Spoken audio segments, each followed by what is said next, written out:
System अब बदलता देख रहे हैं। पहले भारत निर्भर था, हम एक एक चीज के लिए निर्भर थे कि हमें क्या रक्षा के क्षेत्र में मिलेगा, किस तरीके से हम धीरे धीरे अपने देश को मजबूत बनाएंगे। लेकिन अब हम मजबूती के उस कगार पर हैं जहां पर हमारे ड्रोन्स, हमारे ब्रह्मोस को दुनिया के कई देश ऐसे हैं जो खरीदना चाहते हैं। ये बदलता हुआ भारत, बदलते हुए भारत की तस्वीर है।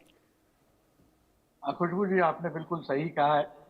और ये जैसे हम फाइनेंस में बात करते हैं कि कंपाउंडिंग कंपाउंडिंग से जिस तरह से आगे हमारा इन्वेस्टमेंट बढ़ता है, उसी तरह से डीआरडीओ का जो एक तरह से हमारा धुरी रही है, जिसके डीआरडीओ, इसरो, इनने मिलके जो है इतने अच्छे सिस्टम डेवलप किए हैं।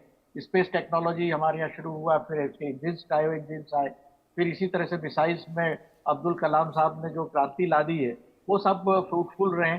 और उसके बाद में हमने जब फिर हमारी डोमेस्टिक प्राइवेट इंडस्ट्रीज में एंटर करने का 2014 के बाद में जो डिसीजन हुआ, मैं समझता हूँ वो लैंडमार्क रहा है, ताकि उससे जो है हमें टेक्नोलॉजी भी मिल रही है, एडवांस फीचर्स जो आ रहे हैं। तो एक तरह से हमारा पूरा माहौल है जिसमें रिसर्च भी हो रही है, डेवलपमेंट भी हो रहा है, और टेस्ट भी हो रहे हैं, और वैसे प्रोक्योरमेंट हो रहा है। एग्जैक्ट तो मैं फिगर नहीं है, मगर एक एस्टिमेट मैं बता सकता हूँ कि पिछले 5 साल में जितना हमारा ये डिफेंस प्रोडक्शन इंडिजिनस हुआ है, उससे कम 1 लाख करोड़ से ज़्यादा की तो फॉरेन एक्सचेंज इक्विवेलेंट जो है हमने बचाई होगी इन मिसाइल सिस्टम्स में और तमाम दूसरे वेपन्स में। तो ये बहुत बड़ी कामयाबी है। ऑपरेशन सिंदूर जो है वही कहते हैं ना कि आपदा में जो है आपको कुछ नजर आता है, तो ये बिल्कुल बेशक हुआ है, क्योंकि इससे 2 चीजें हो गई हैं।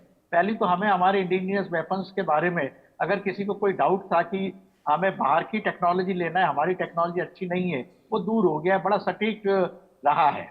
और यही वजह है कि अब इसके पीछे इंटरेस्ट धीरे धीरे बढ़ रहा है। मिसाइल्स में ब्रह्मोस में पहले ही था, और जिस तरह से हमारा काउंटर डिफेंस अटैक सिस्टम जो डेवलप हुआ है, आकाश उसका एक मैन हब है, और बाकी रडार, नेविगेशन, सारे फील्ड्स में आगे बढ़े हैं, तो वो काबिले तारीफ है। जी तीसरी ठीक है। बात इसमें ये, एक मैं जी 10 सेकंड जी और जी लूंगा जी जी कि इसके ये जो सिस्टम्स हैं इसने प्रूव कर दिया है, दुनिया को प्रूव कर दिया है कि ब्रह्मोस, आकाश और दूसरे हमारे जो ड्रोन सिस्टम्स हैं वो कितने शक्तिशाली है। तीसरा इशू ये है कि इनकी कॉस्ट बहुत कम है, वेस्टर्न कंट्रीज के मुकाबले 1/3 कॉस्ट में मिलेंगे। हम खुद बना रहे हैं, टेक्नोलॉजी भी उसमें अपग्रेडेशन वगैरह सबको ये मुफीद होता है। तो आगे आने वाला भविष्य अगले 10 साल में डिफेंस एक्सपोर्टर में एटलीस्ट इन मिसाइल और इन दीज वेपन्स में भारत सबसे आगे होगा।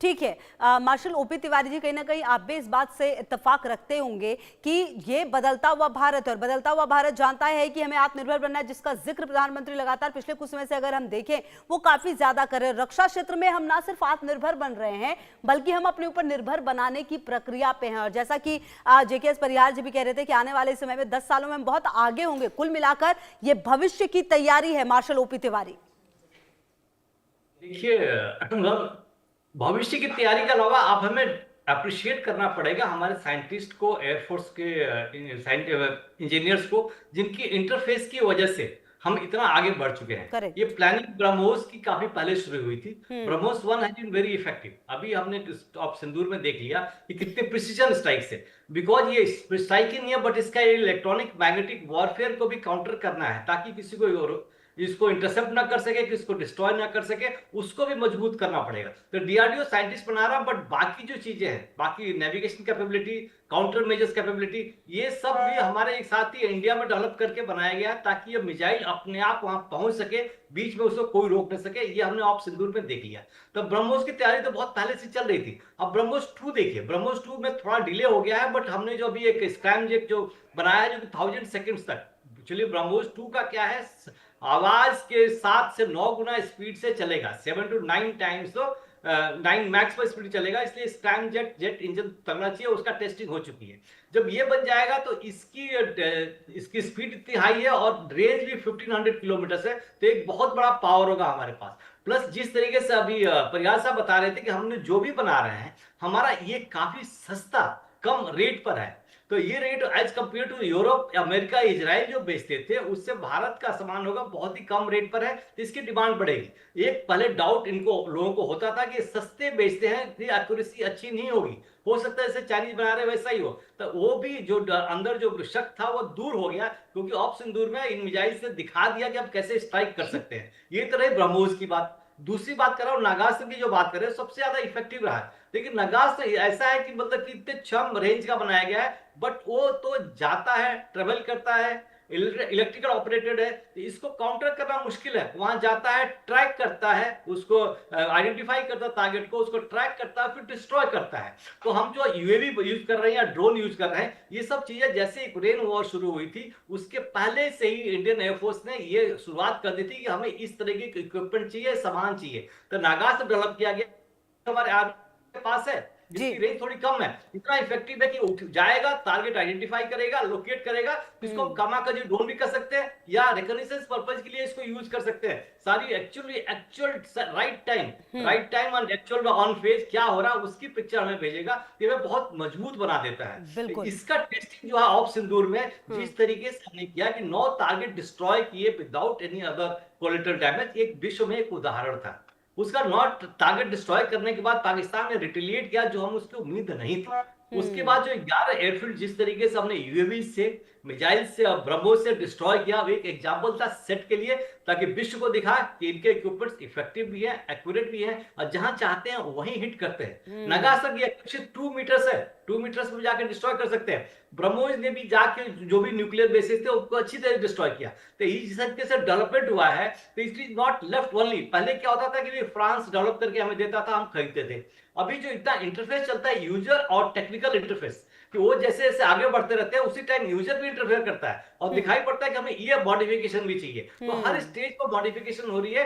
एज ए रिजल्ट जो भी प्रोडक्ट आ रहा है उसमें कोई डाउट नहीं है, बल्कि फिट, परफेक्ट एंड वारा एंड रिजल्ट हमने इसका दिखा दिया। बिल्कुल, तो और यू हैव यही टू बिल्कुल appreciate DRDO scientist and the हाँ interface to the air force engineers. ठीक है, बिल्कुल डॉक्टर जेकेएस परिहार जी, कहीं ना कहीं देखिए ये बात तो सही है कि अच्छा पिछले कुछ समय में हमने देखिए ऑपरेशन सिंदूर जैसा ऑपरेशन किया है और इसमें दुनिया ने भारत की ताकत देखी। इसके अलावा हम दुनिया के अलग अलग मुहाने पर कई सारे युद्ध भी देख रहे हैं। इसीलिए भारत को ये पता है कि आने वाले समय में किस तरह के हथियारों की जरूरत होगी, किस तरह के हथियारों की डिमांड बढ़ेगी, और इसीलिए हम अपने आप को ऐसे तैयार भी कर रहे हैं ताकि हम तो तैयार रहे ही और दुनिया भी हम पर निर्भर हो पाए। डॉक्टर जेकेएस परिहार जी। बिल्कुल सही है। एयर मार्शल तिवारी साहब ने जो कहा है मैं उससे इत्तेफाक रखता हूँ, क्योंकि कोई भी चीज एक दिन में नहीं बनती है, उसकी कॉन्सेप्चुअल प्लानिंग होती है। अभी हम जो है आज हमारा रिप्लेसमेंट का चल रहा है, डेवलपमेंट का चल रहा है, और फ्यूचरिस्टिक प्लान 2050 का भी हम लोग मैन पावर से लेके इंफ्रास्ट्रक्चर सब कुछ, थिएटराइजेशन हर कुछ उसमें लगातार चलते हैं। और उसके एक्सपेरिमेंट्स होना जरूरी होते हैं, यूजर ट्रायल होती है, पहले इंटर लैब एक्सपेरिमेंट्स होते हैं जहाँ पर एयरफोर्स, नेवी और आर्मी तीनों के ऑफिसर्स उनके हिसाब से जिस तरह की रिक्वायरमेंट होती है उसमें पार्टिसिपेट करते हैं, टेक्निकल डिटेल्स देते हैं, सजेशंस देते हैं, फिर उसके बाद में ट्रायल होती है, फिर मॉडिफिकेशंस होते हैं, तो लॉन्ग होती है। मेरे कहने का मतलब ये है कि पहले जिस काम को हमें 20 साल लगते थे वो हम अब 5 साल के अंदर उसको यूजर ट्रायल के लेवल तक हम ले आ रहे हैं। ये एक बहुत बड़ी सफलता है।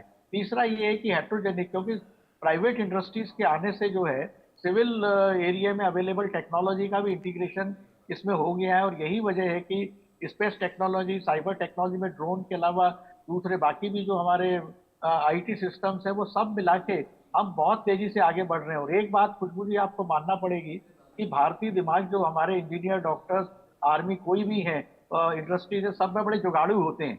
कॉम्बिनेशंस करना और कम खर्चे में मुश्किल काम को आसान तरीके से बना के पेश करना, ये शायद हमारे हिंदुस्तान के जीन्स में है। और यही वजह है कि जहाँ भी हिंदुस्तानी होते हैं, चाहे आज अगर अमेरिका की इंडस्ट्रीज इतनी आगे बढ़ी हैं, डिफेंस इंडस्ट्रीज हो या साइबर हब से आईटी है, उसमें 70% तो हमारा ही कंट्रीब्यूशन रहा है।